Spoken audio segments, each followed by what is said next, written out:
ఇక్కడ ముందుగా క్రాంతి కిరణ్ గారిని. క్రాంతి గారు నమస్కారం. నమస్కారం. భారతీయ జనతా పార్టీ ఒపీనియన్ ఏంటి ఈ విషయంలో? సార్, ఈ రోజు కృష్ణమాదిగ గారు ఏదైతే ప్రెస్ మీట్ పెట్టడం జరిగిందో ఆ ప్రెస్ మీట్ లో నాకు ఆయన మనసులో ఉన్న ఆవేదన ఆ ప్రెస్ మీట్ మాధ్యమంగా ఏవైతే మాట్లాడినరో ఆ అన్ని విషయాలు విన్న తర్వాత ఆయన ఎక్కడ కూడా ఈ ఇంతసేపు క్రైస్తవ మతంలో ఉన్న కుతంత్రాల గురించే మాట్లాడారు. క్రైస్తవ మతంలో ఏ రకంగా అయితే అగ్రకులాలు బోధకులు, నిమ్న కులాలు బాధితులు వాళ్ళ భజన చేసిన వాళ్ళు లాగానే ఆ ఒకటే లైన్ ఆఫ్ కే ఆయన మొత్తం తీసుకొని పోయిండు. అంతేగాని ఈ క్రైస్తవ మతంలో చారిత్రకంగా ఏ రకంగా ఈ దేశంలో మతం మార్పిడికి ప్రోత్సాహం జరిగింది, ఎందుకు క్రైస్తవులు అనే దళితులు క్రైస్తవ మతానికి మారిండ్రు, ఈ హిస్టారికల్ బ్యాక్గ్రౌండ్ ని కనుక ఒకసారి చూస్తే మన దేశంలో 1928లో ఒక హిస్టారికల్ ఈవెంట్ జరిగింది, సైమన్ కమిషన్. ఈ సైమన్ కమిషన్ అనే ఈ దేశానికి వచ్చినప్పుడు ఆ రోజులలో all India conference for Indian Christians అనే ఒక వ్యవస్థ ఉంది.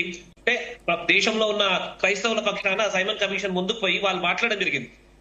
మా క్రైస్తవ మతం ఎంత గొప్ప మతం అంటే ఈ మతాల్లో ఎవరు చేరినా గానీ వాళ్ళకు కుల వర్గ వర్ణాలు ఏమీ ఉండవు, వాళ్ళందరూ కేవలం క్రైస్తవులుగా మాత్రమే పరిగణిస్తాము మేము అని చెప్తూ ఈ దేశంలో క్రైస్తవ మత ప్రచారం ఒక నేపథ్యం ప్రారంభమైంది. అటు మచిలీపట్నం నుంచి మొదలుకొని యావత్ భారతదేశంలో ఎక్కడెక్కడైతే తీర ప్రాంతాలు ఉన్నాయో ఆ ప్రాంతాలలో వేగంగా వీళ్ళు మతం మార్చుకుంటూ పోతూ వచ్చినారు.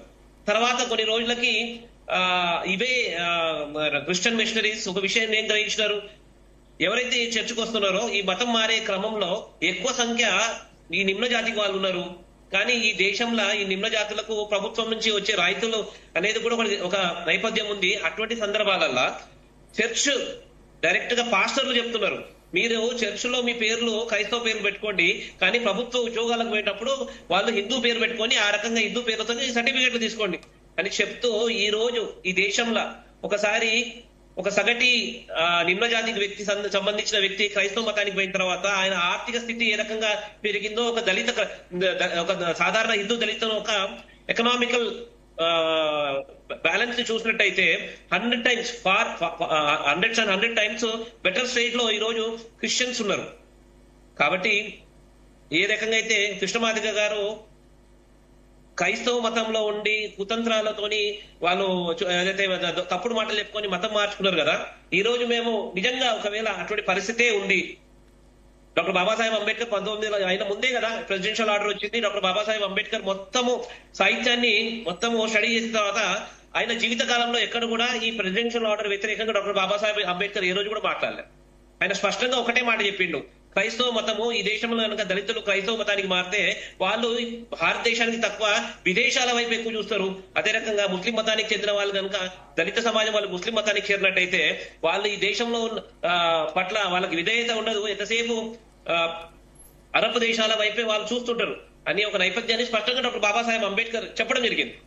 అదే క్రమంలో బాబాసాహెబ్ అంబేద్కర్ బౌద్ధ మతాన్ని తీసుకున్నారు. ఒకసారి ఇప్పుడు ఒకవేళ ఆయన కృష్ణమాదిగ గారు ఈ రోజు మాట్లాడుతుంటే కుల వ్యవస్థ పోవాలి, కుల వ్యవస్థ ఉండడం వల్లనే ఇవన్నీ సమస్యలు వస్తున్నాయి.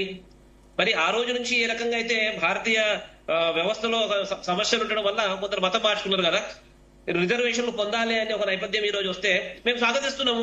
ఎవరైతే పునరాగమనం కండి మా చిత్రబసిలా నేను ఒక ఆంజనేయ స్వామి గుడికి మా దళిత సమాజం మొత్తం నడిపిస్తున్నది, ఎవరెవరికైతే మతం మార్చుకున్న క్రైస్తవులు ఉన్నారా రండి మా గుడికి రండి, మేము వాళ్ళందరూ కూడా మతం మార్చి హిందుత్వం ఇస్తాము, మీరందరూ కూడా షెడ్యూల్ క్యాస్ట్ హోదా పొందండి. అదే రకంగా బౌద్ధ మతానికి చెందిన ఒక ప్రముఖ వ్యక్తితోని ఈ జడ్జిమెంట్ వచ్చిన తర్వాత మాట్లాడినాం. వారు గౌరవనీయులు ఎంపీ సుధాకర్ గారు, ఇదే deputy executive engineer of railway department, practising Buddhist. అయితే మాట్లాడితే ఆయన స్పష్టంగా ఈ సుప్రీంకోర్టు జడ్జిమెంట్ ఏదో వచ్చిందో కదా ఇది ఆమోదయోగ్యం, 2 పలవడం మీద కాలు పెట్టే కుదరదు, ఖచ్చితంగా ఎవరైతే నిజంగా ఈ షెడ్యూల్ కులాలకు సంబంధించిన రిజర్వేషన్ హక్కులు పొందాలని ఉందో వాళ్ళందరూ కూడా రండి, మేము బౌద్ధ మతం మీయడానికి సిద్ధంగా ఉన్నాము, మహేంద్ర హిల్స్ లో మాది ఒక మఠం ఉన్నది, బౌద్ధ మందిరం ఉన్నది, మా భిక్షువులందరూ సిద్ధంగా ఉన్నారు బౌద్ధ మతానికి మీకు ఇవ్వడానికి. కాబట్టి మందకృష్ణ మాదిగ గారు మీరు ఒక్కటి విషయాన్ని గ్రహించాలి, ఈ రోజు ఇన్ని రోజులేమో మీ ఉద్యమ నేపథ్యం వేరుండే, నేను ఆ మాదిగ సమాజంలో ఎంతమంది క్రైస్తవులు ఉన్నారో మాల సమాజంలో ఎంత క్రైస్తవులు ఉన్నారో అనే విషయం మీద నేను చర్చకు రాను.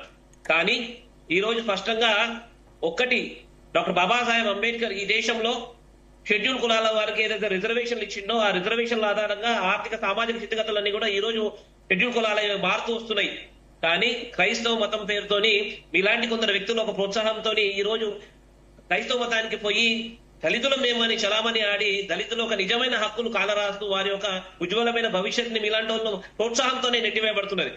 కాబట్టి ఈ సందర్భంగా నేను భారతీయ జనతా పార్టీ పక్షాన ఒకటే డిమాండ్ చేస్తున్నా. ఈ రోజు కృష్ణమాదిగ గారు ఏదైతే ఆయన ప్రెస్ మీట్ లో ఏవేవి విషయాలు ప్రస్తావించారో, ఈ దేశంలో పరాయి మతం వల్ల కులాల మధ్య చిచ్చు పెట్టి ఒక కులానికి ఇంకో కులానికి విషబీజాలు నాటిన సందర్భాలు మనం చూసినాం.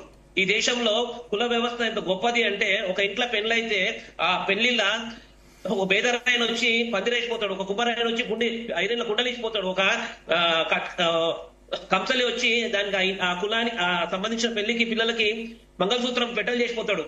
ఆ రకంగా అన్ని కులాలు కలిస్తేనే ఈ దేశంలో పెళ్లి వ్యవస్థ నిలబడుతుంది. అంటే అంత గొప్ప కులాల మధ్య సామరస్యము సఖ్యత కలిగిన ఒక సమాజం భారతీయ సమాజం.